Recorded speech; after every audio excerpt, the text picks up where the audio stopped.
Good morning, and thank you everybody for being here today as we make these very important announcements about the future and outcomes of what we are experiencing with our primary water source coming from the Great Lakes Water Authority, GLEWA. We're here in response to what they did a couple days ago by increasing the cost of water to this community by a 5.8% increase, which is 6%. This follows another 6% increase that they gave this community last year.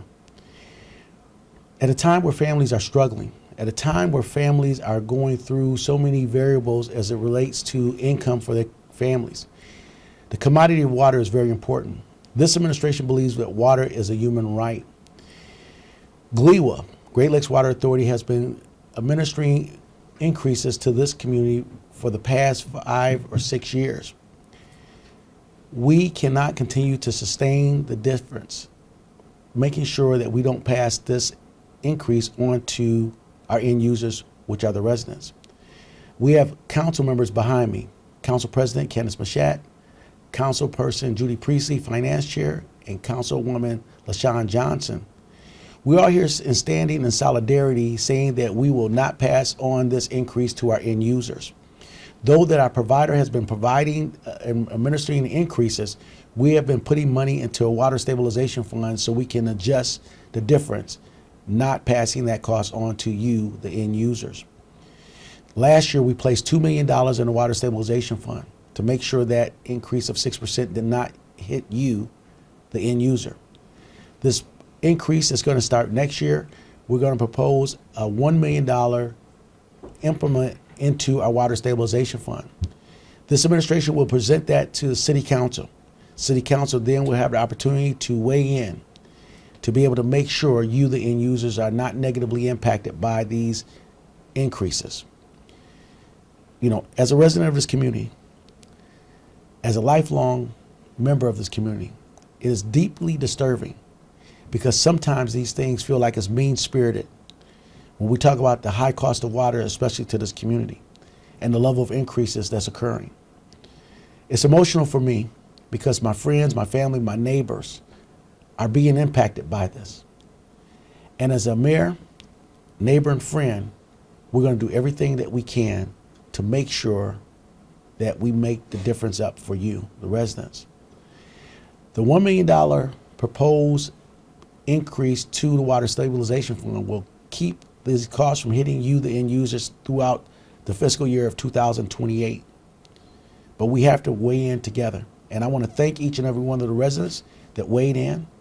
We made our voice known to that board through written communications, through oral communications, and we needed you, the residents, to step into position and make those same pleas to this board. So as we move forward, we're doing many things to make sure you, the residents, are safe here.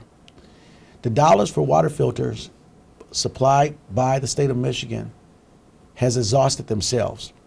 We also will be sending up a resolution to council to continue to provide residents with water filters. We are in a better fiscal position than we have been in the last 2 decades. That's through hard work, dedication, and a lot of partnerships. So with that said, I want to talk to one of our chief partners, Flint City Council President Candace Machat. Thank you. Good morning. The one thing that we are all united on, and when I say all, I mean the mayor, the city council, and the residents of Flint, is the fact that we do not want to increase the amount of money that we pay for water. No one wants that. And we showed up strong at the GLEWA meeting to state just that. Do not increase water rates. Not only did the city of Flint show up, but also those representing over the 100 plus communities that will be negatively impacted by an increase in water rates also showed up. And so when you have that many people standing in solidarity, that many people saying economically, we cannot afford to have to decide whether or not we will get groceries, whether or not we will have gas to take our children to school, whether or not we will be able to pay health care and all of the other things that are costly, and then have to decide whether or not we will be able to pay our water bills.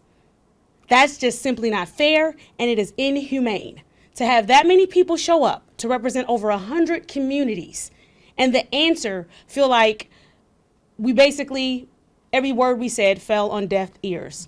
So I stand here today with the mayor saying, while it is not ideal that once again we have to plug such a large amount into our water fund, I stand in agreement with the fact that it needs to be done, because one of the things all of council has said is that we will not vote to raise water rates. I stand firm on that. And so right now, this is a temporary patch and a solution, but this is only a temporary patch and solution for residents in Flint. Again, there are over 100 communities that are impacted by this.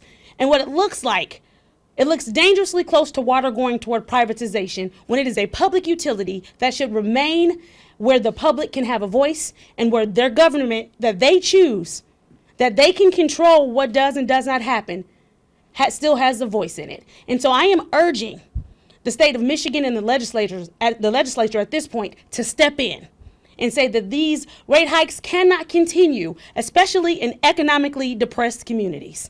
Thank you. To echo what President Mashat said was that we know there's a water affordability package moving through our state legislature, led by Senator Stephanie Chang. We're working through those details to make sure that water is affordable for every family in the great state of Michigan. We have to be able to find better ways to make sure that water in this life commodity is affordable to families. Definitely, we are here today, and we are once again leading the charge on this. The $1 million that we're proposing that we're going to be sending up to council for their approval to place into the Water Stabilization Fund does not negatively impact any other funds. We will not take it away from any other essential services, but this is some more of our American Rescue Plan dollars helping to rescue American citizens. We'll take those dollars, we'll place it into the Water Stabilization Plan to meet its friends, the other $2 million that we placed there last year, and we will take us through the fiscal year of 2028. Our water rates have not increased inside the city of Flint for over 6 years. And we continue to make sure that we're looking and investigating ways to reduce the cost of water. At this time, I'm going to offer it to our finance chair, Judy Priestley, and then we'll talk with the one-on-one questions. Finance chair. Thank you. So the mayor and I have been in discussions for the last couple of weeks about what to do if this rate increase occurred. And we agreed on the $1 million and worked together to do that. As we are working together to help our residents, I feel that we are being held hostage by GLEWA. We have no voice. They don't listen to the residents, as evidenced by the call. What do you do when people don't listen? It all fell on deaf ears. So I'm glad that the mayor and I came to the agreement of the $1 million, and we will be presenting it to council, and we will pass it because we care about the residents. I pay a water bill, and my constituents pay a water bill, as well as the rest of the council. We are residents here. We are affected too, and we want to make sure that our residents aren't as negatively impacted as could be by this rate increase. Thank you. So with that, we'll take a few questions, but definitely the resolution will be visiting council as soon as we go through the details and look at how best to present it and when to present it in partnership with the council president and finance chair and also the third ward council person, LaShawn Johnson. We'll take questions. Will this cover the whole increase that the city's facing? This $1 million, would that be enough? Yeah, the $1 million in conjunction with the $2 million that we placed into the Water Stabilization Fund last year will be enough to take us through the fiscal year of 2028. But we're also looking at additional dollars so we can continue to provide water filters free of charge for residents in this community. We have been doing great fiscal things in the community, making sure that we have a surplus. Having a surplus gives us the opportunity to be able to brace for any particular impact, much like what we're seeing today. But these things we don't have any control over when our water provider increases the cost. And what is very alarming, that they increased the cost last year. 7 short months later, they announced again they were going to increase. At this particular time, we cannot continue to sustain it. And it really seems that they have not really heard the pleas of a community. We understand infrastructure and infrastructure needs. We understand the a level of upgrades that's needed. But definitely, when we talk about not just the Flint community, but many communities all throughout the state of Michigan that this provider provides the essential commodity of water to, they have to be able to take into consideration what it is. And so that's why we are leaning in with some state partners, Senator Stephanie Chang with her water affordability package that will help residents all throughout this great state, the great lake water state, right?